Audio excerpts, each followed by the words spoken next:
এই বাপের দিকে যদি এক নজরে তাকাই, আল্লাহ নবী বলেন ওই সন্তানের আমলনামায় একটা কবুল হজের সওয়াব আল্লাহ দান করে দেয়। শুধু তারই সন্তান যতবার বাপ মায়ের চেহারার দিকে তাকাবে, নেক নজরে বাপ মাকে মহব্বতের সাথে নেক নজরে চাঁদ মুখটা দেখতে থাকবে, ততবার আল্লাহ পাক ওই সন্তানের আমলনামায় কবুল হজের সওয়াব লিখতেই থাকবে। ইয়ামেন থেকে একজন সাহাবী প্রশ্ন করলেন, ইয়া রাসূলুল্লাহ, একটা সন্তান যদি দৈনিক যদি 100 বার করে বাপ মায়ের চেহারা দেখতে থাকে, খেয়াল করে হাদিসটা দিকে একটু লক্ষ্য করা লাগবে। সাহাবী বললেন, ওগো নবীজি, কোন মানুষ যদি দৈনিক তার মায়ের চেহারার দিকে বাপের চেহারার দিকে 100 বার যদি তাকায়, আল্লাহকে 100 বার তার আমলনামায় হজের সওয়াব দান করবে। আল্লাহর হাবিব বললেন, প্রতিনিয়ত যতবার দেখবে 100 বার 200 বার 500 বার বলে কোনো কথা নাই, যতবার বাপ মাকে দেখবে মহব্বতের সাথে দেখবে, আল্লাহর নবী বলেন ততবারই আল্লাহ রাব্বুল আলামিন আমলনামায় কবুল হজের সওয়াব দান করবে।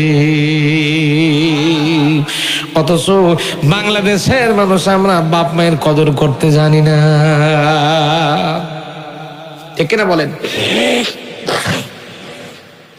মাকে খাবার দিতে পারি না, বিয়ে করার পরে মাকে আলাদা করে দেই।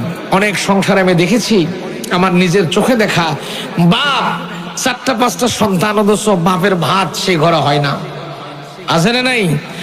সেদিন ফরিদপুরে গেলাম, ওয়াজ করছিলাম, দেখলাম এক ঘরে 7 সন্তান আছে, অথচ বাপের বয়স প্রায় 70-75 বছর বয়স হয়ে গেছে, বাপ এখনো ভ্যান ঠেলে বাপকে খাওয়া লাগে।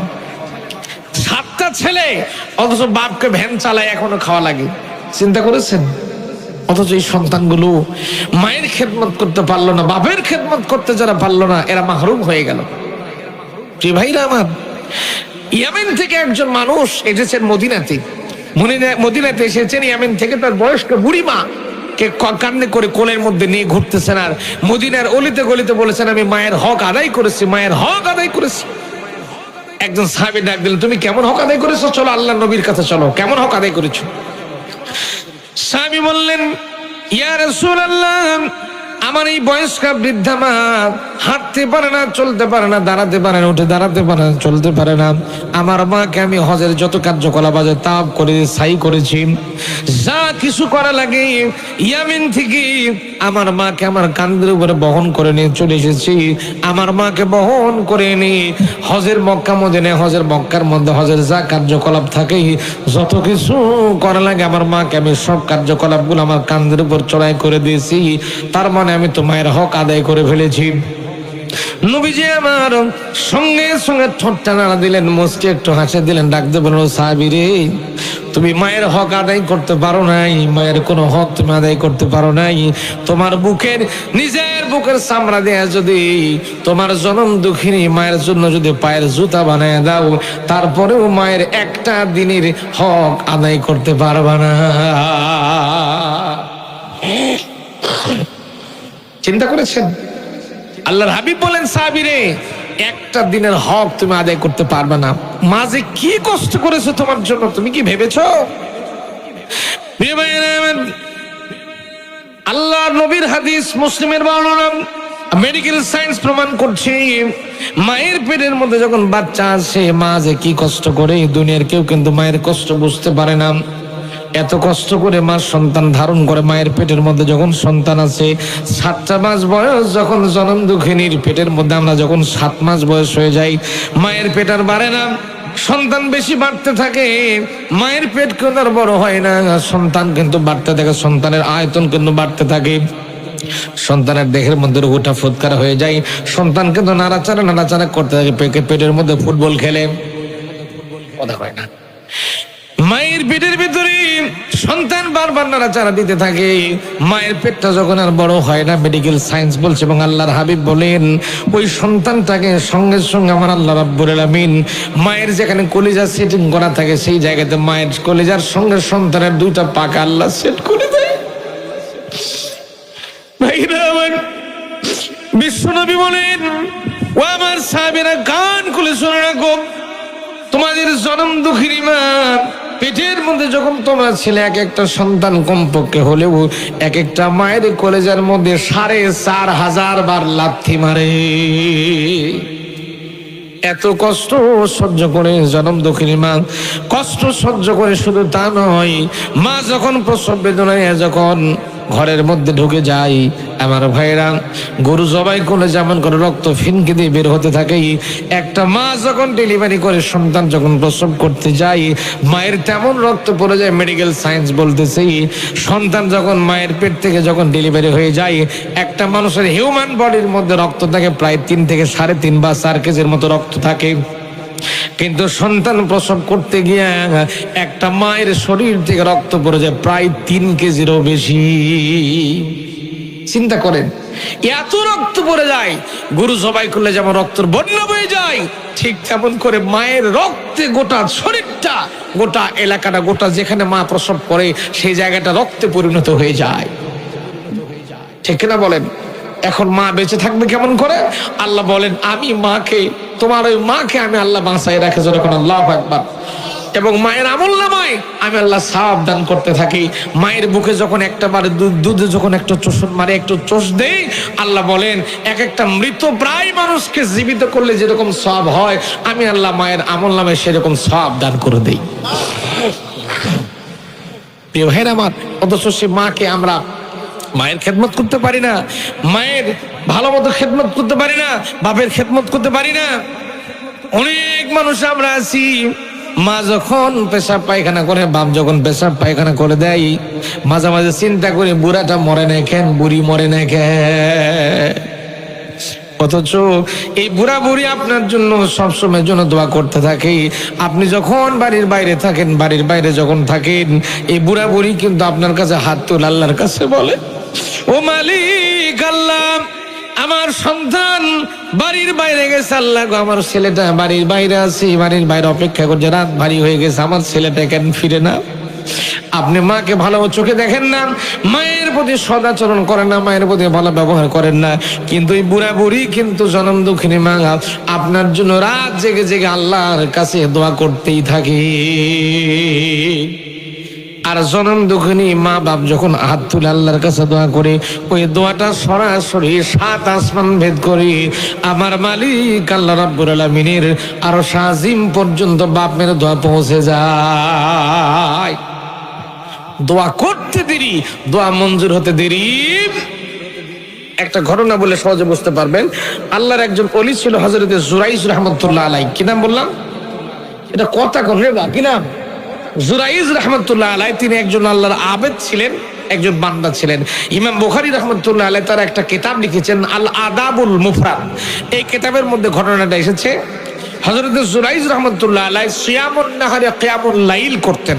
অর্থাৎ এমন আবেদ বান্দা ছিলেন, এমন আল্লাহ ভক্ত বান্দা ছিলেন এবং এমন আল্লাহর গোলামি করতেন সব সময়ের জন্য।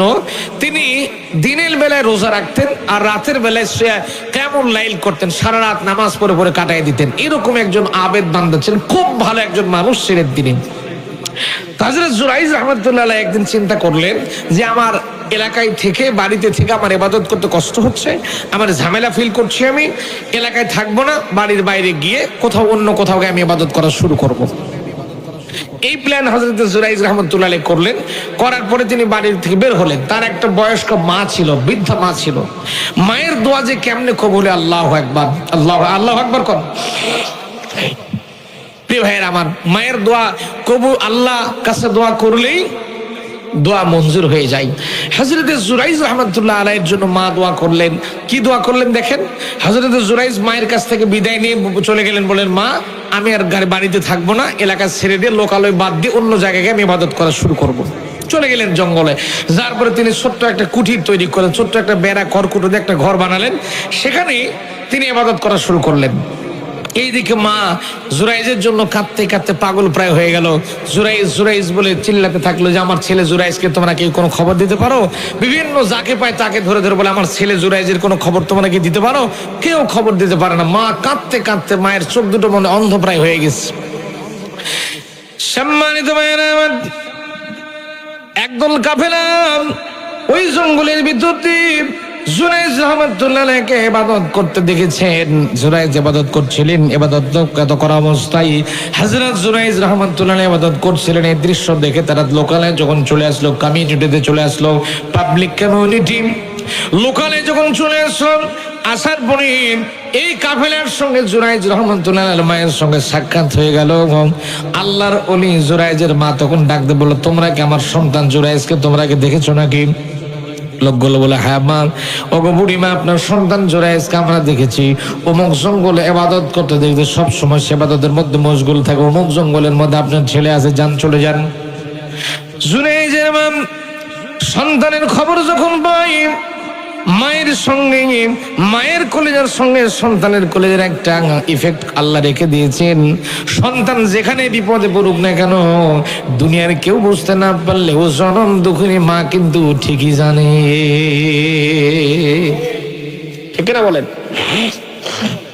গাজীপুরের কাপাসিয়াতে আমি গত বছর গিয়েছিলাম। ইটালিতে তার ছেলে মারা গেছে, ইটালিতে মারা গেছে সন্তান। ভালো করে খেয়াল করেন, ইটালিতে, কোন দেশে? ইটালিতে সন্তান মারা গেছে, প্রবাসে গিয়ার পরে মারা গেছে। বাড়িতে খবর দেওয়া হলো যে মারা গেছে। এই লাশটা আনতে প্রায় 8 থেকে 8.5 লাখ টাকার মতো খরচ হবে। এখন বাড়ির পরিবার বর্গ, সন্তান সন্ততি এবং ভাই বেড়াদার যাচ্ছিল, সবাই পরামর্শ করলো যে লাশ ফাও এত টাকা দিয়ে আনার দরকার নেই, ওখানে দাফন কাফন দিয়ে মাটি দিয়ে শেষ করে দাও। এখন জনম দুঃখনে মা জীবিত আছেন। এখন মাকে কেউ বলে না যে এই ঘটনা তার ছেলে মারা গেছে। মায়ের মন জানে কেমন যেন আনচান করতে, আমার ছেলেটা কেমন আছে, আমার ছেলেটা কেমন আছে। আমি গত বছর সে মায়ের সঙ্গে দেখা করেছিলাম। এখন মায়ের জীবন তো, মা তো সন্তানের খবর নিতে চায়। এক পর্যায়ে জানানো হলো যে আপনার ছেলে ইটালিতে মারা গেছে, ওখানে দাফন কাফন করে দেওয়া হচ্ছে। আমার প্রিয় ভাইয়েরা, জনম দুঃখিনী মা হাউমা করে ডুকরে ডুকরে কান্না জোরে জোরে ডাকতে বলতেছে, রে আহারে, আমার ছেলেটা মরে গেছে ইটালিতে, আমার দুনিয়াতে আমি বেঁচে আছি, আমার বাড়ি করে জায়গা জমি যা আছে সবকিছু বেঁচে কিনে হলো, সবকিছু বিক্রি করে হলেও আমার সোনার মানি কলিজার টুকরা ধনটাকে আমার কোলের মধ্যে তোমরা এনে দাও। তারপরে আমার ছেলেটা আমার এলাকায় দাফন হোক, আমার এলাকায় আমার ঘরের পিছনে আমার সন্তানের কবর হোক। আমি জনম দুঃখিনী মা আমার সন্তানের কবর দেখে দেখে কলিজাটা একটু জোড়াতে চাই। চিন্তা করে দেখেছেন? দুনিয়ার সব জায়গায় স্বার্থ আছে, মায়ের ভালোবাসা কোনো স্বার্থ নাই। সম্মানিত মায়েরা, জুরাইজ রাহমাতুল্লাহ আলাইহির মা চোখের পানি ফেলছেন, চোখের পানি ফেলে দেওয়ার পরে কান্না জোরে দিলেন। জুরাইজের খবর নেওয়ার জন্য জঙ্গলে চলে গেলেন। জঙ্গলে যাওয়ার পরে জুরাইজ বলে চিৎকার করতেছেন আর ডাকতেছেন, আমার ছেলে জুরাইজ তুমি কোথায় আছো? জুরাইজ, ইয়া জুরাইজ, ইয়া জুরাইজ, হে আমার ছেলে জুরাইজ তুমি কোথায় আছো? আমার সামনে একটা বারের জন্য আসো বাবা, তোমার সামনে একটু দেখা করতে চাই, তোমার সামনে একটু কথা বলতে চাই, তোমার সাত মুখটা আমি একটু কলিজা ভরে একটু দেখতে চাই, বাবা তুমি কোথায় আছো? এক পর্যায়ে হযরত জুরাইজ রাহমাতুল্লাহ আলাইহি নামাজে দাঁড়িয়েছিলেন, নামাজ আদায় করছিলেন। এমন সময়ে জুরাইজের মায়ের কণ্ঠে নামাজ জুরাইজ রাহমাতুল্লাহ আলাইহি শুনতে পেলেন। শোনার পরে তিনি নামাজ পড়ছিলেন, নামাজে দাঁড়িয়েছিলেন। তিনি একবার চিন্তা করলেন, মায়ের ডাকে সাড়া দেব নাকি নামাজ পড়তে যাব, কি করব প্ল্যান করছিলেন। চিন্তা করছেন, মায়ের ডাকে সাড়া দেব নাকি নামাজ আদায় করতেই থাকবো। এই চিন্তা করতে করতে আল্লাহর ওলি জুরাইজ রাহমাতুল্লাহ আলাইহি চিন্তা করলেন, মায়ের ডাকে সাড়া দেওয়ার দরকার নাই, যেহেতু আমি আল্লাহর সঙ্গে কথা বলছি, নামাজে দাঁড়ায় গেছি, নামাজ আদায় করছি, সুতরাং মায়ের জবানে ডাক না দিলেও চলবে, আমি নামাজ পড়তেই থাকি, নামাজ কন্টিনিউ করতে থাকি, নামাজ পড়তেই থাকি।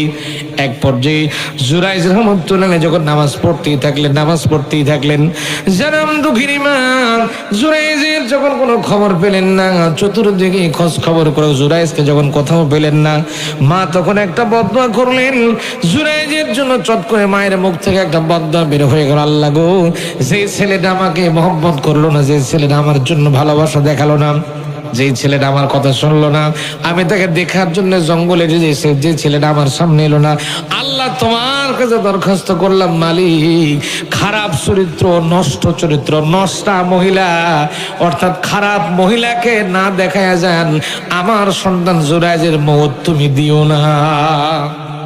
খারাপ মহিলা বোঝেন তো, সবকিছু ভেঙে চুরে না দেয়, একটু বুঝে নিন আর কি।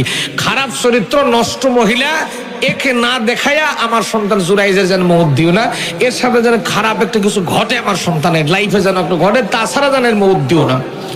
যে মা দোয়া করেছে, দোয়া করতে দেরি, দোয়া কবুল হতে দেরি, কবুল হয়ে গেছে, আল্লাহর কাছে দোয়া কবুল হয়ে গেছে। এখন হযরত জুরাইজ রাহমাতুল্লাহ যেখানে তিনি ইবাদত বন্দেগী করছিলেন, ঘটনা অনেক বড় শর্ট করে দিচ্ছি, জুরাইজ যেখানে ইবাদত বন্দেগী করছিলেন সেখানে কয়েকজন